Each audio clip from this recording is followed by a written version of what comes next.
एक वैष्णव भक्त थे, उनका नाम था त्रिलोचन दास। अपनी युवावस्था में ब्याह के बाद उनको कोई संतान नहीं हुई, तो वो निश्चिंत रहे, चिंता नहीं की। उन्होंने कहा श्री पंडरीनाथ भगवान ने हमको संतान नहीं दी, क्यों? क्योंकि पंडरीनाथ भगवान हमारे पुत्र हैं, वे ही हमारे पुत्र के रूप में है, इसलिए हमको उन्होंने कोई संतान नहीं दी।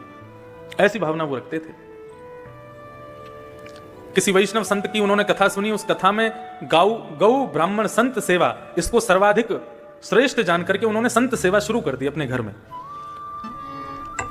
त्रिलोचन जी ने संत सेवा शुरू कर दी, तो पंडरीनाथ भगवान, श्री विठ्ठल भगवान के जो लोग दर्शन करने जाते थे, सबको बोलते थे प्रसाद पाइए, प्रसाद पाके जाइए, प्रभु प्रसाद पाके जाइए।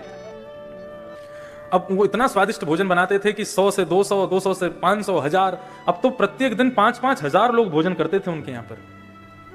और बनाने वाले कोई नहीं, त्रिलोचन जी और उनकी पत्नी, दो ही लोग। परिवार में और कोई था नहीं, संतान थी नहीं। सेवा करते करते करते करते करते अतिवृद्ध हो गए। अतिवृद्ध होने के बाद में उन्होंने भगवान से केवल एक ही इच्छा रखी, प्रभु आपने हमें संतान तो दी नहीं, हमने आपको ही पुत्र माना है, लेकिन अब आपसे एक प्रार्थना करते हैं कि हम दोनों बड़े वृद्ध हो गए, हमसे भोजन बनता नहीं है, सबको पवाने में बड़ी दिक्कत होती है, एक कोई वैष्णव भक्त हमको कोई एक नौकर मिल जाए जो हमारे यहाँ पूरी सब्जी रोटी साग चावल ये सब बना दिया करे और संतों को परोसवा दिया करे, तो 2 से 3 हो जाएंगे तो सहजता रहेगी। तो दिन रात भगवान से यही प्रार्थना करते थे, एक बढ़िया श्रेष्ठ नौकर मिल जाए, एक कर्मचारी मिल जाए हमको।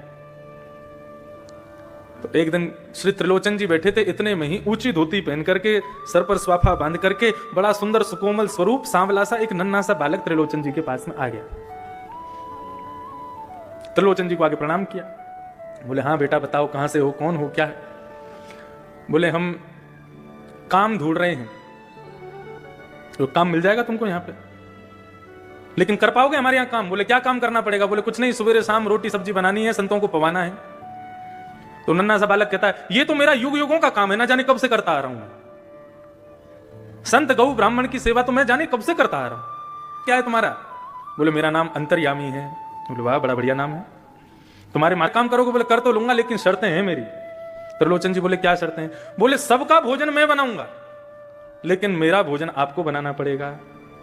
सबके लिए भोजन मैं बना दूंगा, लेकिन मैं अपने हाथ का बना हुआ भोजन नहीं पाता। ठाकुर त्रिलोचन जी बोले ठीक है, छोटा सा बालक है, छोटा सा इसका पेट है, 2 रोटी में पेट भर जाएगा। दूसरी बात, बोले एक और शर्त है। बोले क्या शर्त है? बोले कि हम 2-4 रोटी नहीं खाते। बोले कितनी खाते हो? बोले 2 सेर आटे की रोटी खाएंगे हम। बोले एक और शर्त है। बोले तीसरी शर्त क्या है? बोले तीसरी शर्त यह है कि हम जितना भी खावें आपको खवाना पड़ेगा। कभी अगर ये बोल दिया बहुत पेटू है, बहुत खाता है, तो मैं छोड़ के चला जाऊंगा। मुझको भगवान अंतर्यामी ने सेवा करना शुरू किया। कड़ी बनाते हैं, सब्जी बनाते हैं, खीर बनाते हैं, पूड़ी बनाते हैं, रोटी बनाते हैं, अकेले बैठ करके बनाते हैं, और सब संतों को पवाते हैं, सबको पवाते हैं। सब लोग अपनी उंगली चाटते रह जाते हैं, ऐसा स्वाद। और सबसे बड़ी कमाल की बात तो यह है कि कितनी भी पंगत आ जाए, कभी भी सब्जी कम नहीं पड़ती। और सबको पवाने के बाद फिर ठाकुर जी स्वयं बैठते हैं, सेठ सेठानी पूरे दिन बना बना के खिलाते हैं, पूरे दिन खाते ही रहते हैं। रात्रि में अपना भोग आदि से निवृत्त होकर फिर मालिश करते हैं, तेल लेकर के त्रिलोचन जी के पैर दबाते हैं, हाथ दबाते हैं, शरीर की पूरी मालिश करते हैं। वर्षों से सेवा कर रहे अंतर्यामी भगवान, उनकी सेवा से त्रिलोचन जी की वृद्धता चली गई, बिल्कुल युवा जैसे दिखने लगे। आस पड़ोस के सब लोग कहने लगे, बोले महाराज तुम्हारे यहाँ बढ़िया नौकर आया है, तुम्हारे दिन बदल दिए, देखना बुढ़ापे के बाद युवावस्था आ गई तुम्हारी तो। लेकिन सेठ जी की पत्नी को सब कहने लगे सेठ जी पर बड़ी कृपा की है तुम्हारे सेवक ने, लेकिन तुम अभी भी वृद्ध हो, तुम अभी भी बुढ़ी हो, क्यों? बोले सेवा इनकी करता, हमसे तो करवाता है वो, पूरे दिन रोटी बना बना के खिलाना पड़ता है उसको, बहुत पेटू है, बहुत खाता है। जैसे ही ये बात कही है भगवान अंतर्ध्यान हो गए। शाम का समय हुआ, त्रिलोचन जी और उनकी पत्नी ढूंढ रहे हैं, बेटा अंतर्यामी कहां हो? पूरा घर खोज लिया, कक्ष खोज लिए, गली खोज ली, मोहल्ले खोज लिए, लेकिन नहीं मिले। इतने व्याकुल हो गए, अपनी पत्नी से पूछने लगे तुमने कुछ कहा था क्या उसको? बोले नहीं मैंने तो कुछ नहीं कहा। तो फिर कहां गए? कहीं तुमने गलती से पेटू है बहुत खाता ऐसा तो नहीं कहा? बोले कि मुझसे अपराध हो गया, मैंने अपनी सहेलियों से कह दिया था। ओहो। बस उसी बात को ध्यान करते हुए भगवान के मंदिर में गए। श्री पंडरीनाथ भगवान ईंट के ऊपर खड़े हैं, दोनों भुजा रख करके।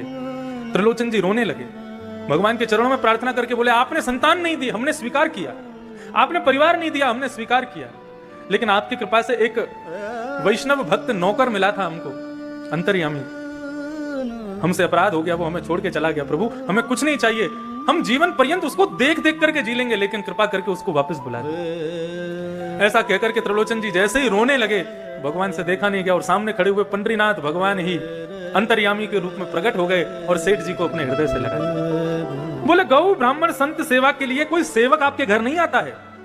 यदि संत सेवा में किसी की अति निष्ठा है तो उसको मेरा ही स्वरूप मानिएगा, वो मैं ही आया हूं। साधारण मानव की संत में कभी इतनी निष्ठा नहीं हो सकती। मेरा ही अंश उसके भीतर जाकर के संत के प्रति निष्ठा को प्रकट करता है, वो मैं ही था।